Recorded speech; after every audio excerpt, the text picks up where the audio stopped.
Assalamualaikum warahmatullahi wabarakatuh. Perkenalkan nama saya Zainul Fikri Harahap dengan NIM 2523174. Di sini saya akan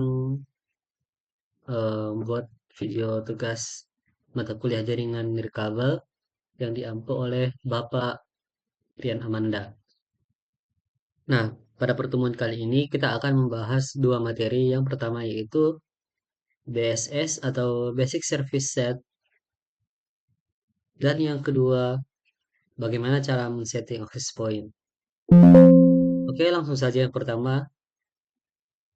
Apa sih itu BSS atau Basic Service Set? Basic Service Set adalah unit dasar dalam jaringan Wi-Fi, di mana ini merupakan sekumpulan perangkat wireless yang saling berkomunikasi menggunakan media radio dalam satu area jaringan. Setiap BSS di sini memiliki identitas unik yang disebut BSS ID, yaitu alamat MAC dari access point yang digunakan untuk mengidentifikasi jaringan dan menghindari konflik antar BSS. Nah, jika seandainya kawan-kawan berada di sebuah area yang mempunyai banyak WiFi, nah saat smartphone kamu mencari WiFi, perangkat sebenarnya mendeteksi banyak BSS ID dari berbagai akses point di sekitar tempat tersebut. Dengan adanya dengan adanya BSS BSS ID yang bermacam-macam ini dan yang unik ini, maka HP kita akan terhubung dengan alamat MAC yang sudah benar. Nah, sekarang BSS BSS ID itu bisa berupa IP ataupun alamat-alamat yang lain. Nah, untuk strukturnya sendiri di sini kita seperti halnya di wireless, kita memerlukan access point sebagai pusat pengatur komunikasi dalam wireless jaringan. Terus ada juga wireless client di mana ini seperti laptop, smartphone, tablet yang terhubung ke access point. Terus media radionya ini merupakan gelombang merupakan media radio frekuensi 2,4 GHz, 5 GHz atau 6 GHz. Nah, di sementara BSS ID ini merupakan identitas unik berupa alamat MAC access point tersebut. Kemudian di sini kita mempunyai dua jenis BSS. Yang pertama IBSS, atau ini merupakan ad hoc mode yang sudah kita bahas di pertemuan sebelumnya. Dan yang kedua, infrastruktur BSS. IBSS ini atau Independent Basic Service Set merupakan jaringan ad hoc peer-to-peer tanpa akses point, di mana ini cocok untuk berbagi file antar laptop atau jaringan darurat sementara, namun memiliki keterbatasan jangkauan dan skalabilitas yang rendah. Maksudnya di sini, ketika kawan-kawan menggunakan IBSS atau Independent Basic Service Set, itu seperti ketika kawan-kawan menggunakan aplikasi share it yang sudah pernah kita bahas. Jadi ketika dua share it dihidupkan, maka share it yang menjadi pengirim akan membuat BSS ID yang unik agar tidak bertabrakan dengan aplikasi share it yang lain. Kemudian ada namanya infrastruktur BSS, di mana ini merupakan mode yang paling umum digunakan. Semua klien bisa berkomunikasi melalui access point, lebih stabil, mudah dikelola, dan mendukung koneksi internet. Nah, infrastruktur BSS ini yang biasa kita gunakan di rumah, kampus, kantor, maupun hospital publik yang lain. Kemudian bagaimana sih cara kerja infrastruktur BSS ini? Cara kerjanya yang pertama, kita akan akses point memancarkan sinyal beacon secara berkala berisi informasi SSID, BSSID, kecepatan dan keamanan. Setelah proses asosiasi berhasil, akses point menjadi jembatan antara perangkat wireless dan jaringan kabel atau internet. Nah, di sini kawan-kawan bisa melihat gambarnya ketika WiFi kita dihidupkan, kemudian dia akan men-scan alamat akses point yang akan kita tuju, kemudian mengautentikasi demi menjaga keamanan, kemudian authentication, kemudian terjadilah data transfer tersebut. Kemudian konsep lanjutan dari SSID ini ada ISS dan keamanan. SSID merupakan nama jaringan Wi-Fi yang terlihat pengguna, misalnya Wi-Fi kampus, Wi-Fi kos. atau umpamanya nama-nama hotspot itu merupakan termasuk SSID. Berbeda dengan BSSID yang merupakan identitas hardware access point. Kemudian ada namanya Extend Service Set, di mana Extend Services ini merupakan beberapa access point dengan SSID yang sama, namun BSSID-nya berbeda, membentuk ESS yang memungkinkan roaming atau berpindah access point tanpa putus koneksi. Kemudian ada keamanan wireless, di mana untuk infrastruktur basic service set ini di sini sudah mendukung WPA2 atau WPA3 dengan enkripsi AS untuk melindungi data dan mengontrol akses pengguna. Kemudian standar IEEE yang digunakan di sini merupakan 802.1. Konsep basis ini menjadi inti dari semua standar Wi-Fi mulai dari Wi-Fi A, B, G, N, AC hingga saat ini AX yang merupakan kode standar untuk Wi-Fi 6 yang mengatur frekuensi, kecepatan, dan modulasi. Jadi, kesimpulannya, infrastruktur BSS adalah fondasi jaringan Wi-Fi modern, stabil, skalabel, dan aman untuk digunakan di berbagai lingkungan, mulai dari rumah hingga bandara internasional. Kemudian, kita masuk ke materi selanjutnya yaitu access point. Kawan-kawan mungkin sudah familiar dengan access point karena sudah kita bahas juga di pertemuan-pertemuan sebelumnya.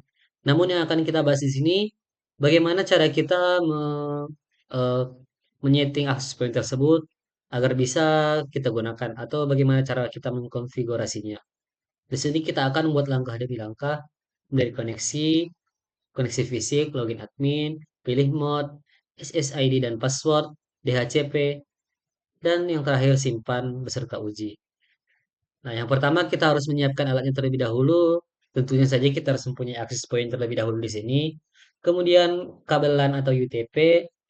Dan yang terakhir kita memerlukan klien, baik itu laptop, PC, smartphone, dan lain-lain. Nah, eh, yang kita butuhkan di sini ada juga sumber daya listrik atau adaptor untuk access point-nya. Dan yang terakhir koneksi modem, di mana ini koneksi dari router yang diberikan oleh internet service provider seperti IndiHome, Biznet, dan lain-lain. Jadi kita memerlukan koneksi modem tersebut terlebih dahulu. Nah, langkah yang pertama, kita akan mengkoneksikan fisik perangkat, di mana urutan pemasangannya, hubungkan kabel LAN dari port 1 modem ke port 2 internet access point. Nah, kawan-kawan pertama harus mengambil kabel LAN terlebih dahulu dari modem internet service provider ini atau yang disediakan oleh eh, penyedia internet, penyedia layanan internet seperti yang sudah kita katakan tadi baik itu Biznet maupun IndiHome. Kemudian kita sambungkan menggunakan kabel LAN ke access point kita. Kemudian hubungkan kabel LAN kedua dari port LAN access point ke laptop maupun PC. Dari access point tersebut, kita hubungkan lagi ke kabel LAN-nya ke laptop maupun PC kita. Kemudian yang ketiga, colokkan adaptor daya ataupun power adapter ke access point. Nah, kemudian yang terakhir, tunggu lampu indikator menyala stabil, hijau atau biru. Untuk portnya di sini, kawan-kawan bisa lihat catatannya. Di sini, port 1 biasanya berwarna biru ataupun kuning. Jadi jangan salah, jika portnya berwarna hitam, itu biasanya untuk klien saja. Nah, langkah kedua, setelah kita tadi menghubungkan modem ke access point ke laptop ataupun PC, sekarang kita buka browser di PC kita, kemudian buka eh, baik itu Google Chrome, Firefox, ataupun Microsoft Edge, buka IP address yang dimiliki oleh access point kita. Biasanya ketika kita membeli access point, di belakangnya ada stiker. Nah, dilihat stiker access point-nya. Kemudian dimasukkan IP tersebut. Seperti di sini contohnya, IP-nya HTTP 192.168.0.1. Setelah kita masukkan, maka nanti akan tampil halaman login untuk masuk ke perangkat access point tersebut. Kemudian masukkan username, biasanya defaultnya admin, kemudian masukkan juga passwordnya, dan kawan-kawan silahkan login. Nah, biasanya untuk IP umum di semua access point itu berkisar 192.168.0.1 ataupun .1.1. Itu berbeda-beda kawan-kawan bisa lihat di stiker access point yang sudah tersedia. Nah, setelah kita berhasil login dan sudah masuk ke menu dashboard di browser kita. Nah, yang pertama di sini kita akan melihat ada beberapa mode yang tersedia. Yang pertama ada mode access point, di mana di sini kita akan mengubah jaringan kabel menjadi WiFi, yang mana ini merupakan mode utama untuk setting ini. Kemudian ada mode router, di mana router ini kita berbagi internet dengan NAT, cocok jika access point sebagai router utama. Kemudian yang ketiga ada repeater, di mana repeater ini gunanya memperluas jangkauan WiFi yang sudah ada. Dan yang terakhir ada namanya client mode, di mana ini untuk menghubungkan perangkat ke jaringan WiFi yang lain.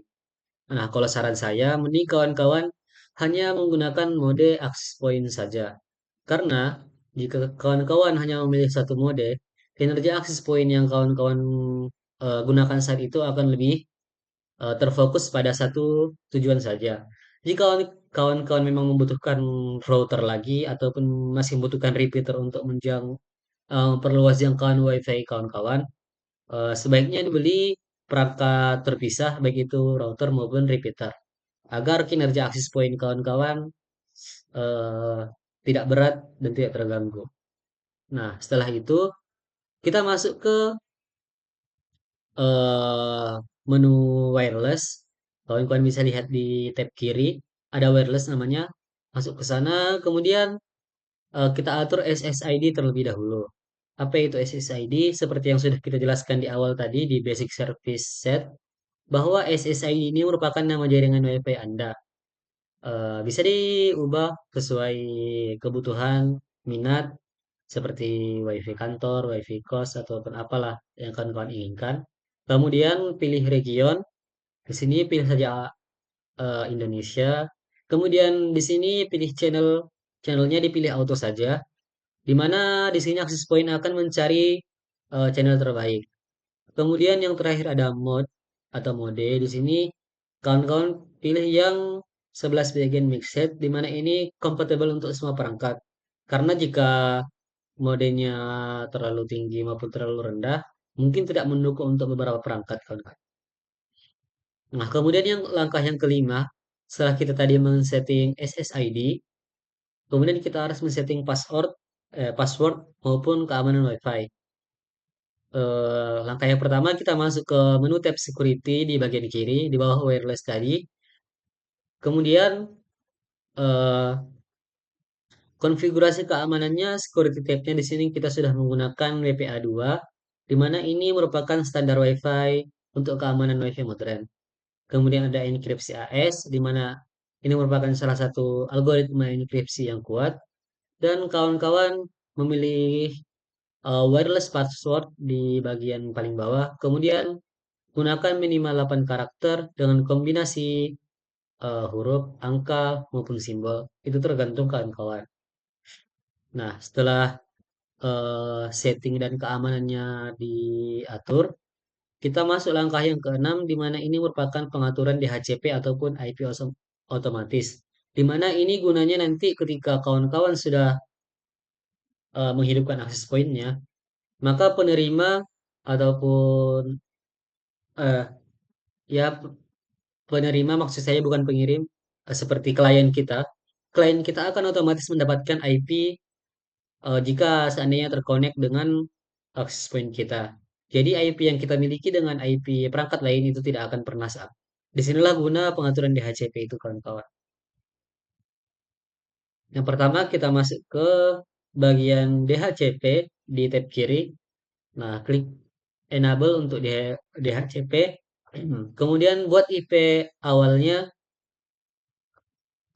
baik seperti contoh ini ada 192.168.0.100 sampai 199 untuk IP akhirnya. Atau kawan-kawan juga bisa membuat IP-IP yang lain, apakah itu IP titik 200 sampai 300, itu terserah kawan-kawan. Intinya dibuat eh, IP awal dan IP akhirnya jangan terlalu dekat ataupun terlalu sedikit, karena untuk menangani klien yang banyak nantinya. Kemudian ada gateway, dibuat juga gateway-nya subnet masknya juga, dan DNS-nya juga dibuat. Nah, setelah ini semua disetting oleh kawan-kawan, ketika ada klien yang terkonek, maka DHCP akan memberi IP otomatis ke setiap perangkat yang terhubung di WiFi ini. Nah, kemudian yang ketiga, setelah kita tadi men-setting semuanya, kita masuk ke bagian simpan konfigurasi dan restart access point. Di mana setelah berhasil disimpan tadi, jangan lupa di restart atau di reboot kawan-kawan, karena kita akan menguji apakah setting access point kita berhasil. Diklik save atau apply, klik reboot, kemudian tunggu lagi access point-nya menyala, dan cari nama SSID yang sudah kawan-kawan buat tadi di access point menggunakan HP maupun PC. Jika nama WiFi Anda eh, di bagian uji koneksi perangkat ini, jika nama WiFi ataupun SSID yang Anda gunakan tadi di access point muncul di HP Anda, maka kita sudah selesai men-setting access point. Maksud saya access point-nya sudah berhasil terkonek ke perangkat kawan-kawan. Tinggal dimasukkan password, tap hubungkan, kemudian uji internetnya, baik itu buka browser, ataupun buka YouTube, buka aplikasi yang lain, atau kalau mau di tesping bisa di tesping CMD-nya dibuka, ping 888 untuk tes koneksi internet. Jika ada nanti keluar error, berarti koneksinya tidak berjalan. Namun jika tulisannya reply, maka kawan-kawan sudah berhasil connect ke access point. Nah, mungkin cukup sekian materi yang sudah kita bahas pada hari ini. Tadi mulai dari basic service set, kemudian bagaimana cara men-setting access point agar bisa langsung terkonek ke eh, pelang ke penerima ataupun klien. Cukup sekian yang dapat saya sampaikan. Kurang dan lebihnya saya mohon maaf. Wabillahi taufiq wal hidayah. Wassalamualaikum warahmatullahi wabarakatuh.